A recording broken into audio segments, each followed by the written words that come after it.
భారతీయ సంస్కృతికి దర్పణంగా యువజనోత్సవాలు, చిన్నారుల కృషి.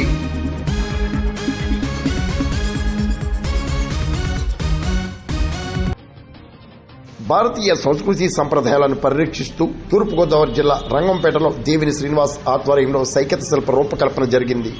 నా పేరు సోహిత, మా చెల్లి పేరు ధన్యత. మాది తూర్పుగోదావరి జిల్లా రంగంపేట.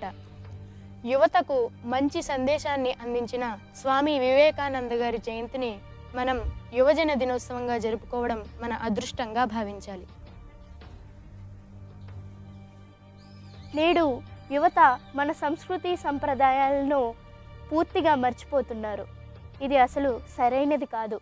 మనకు తెలియనంత పరమార్థం మన సంస్కృతి సంప్రదాయాల్లో ఉన్నది. కాబట్టి మన సంస్కృతి సంప్రదాయాలను యువత మర్చిపోకూడదని, కాపాడుకోవాలని సేవ్ కల్చర్ అనే నినాదంతో మేము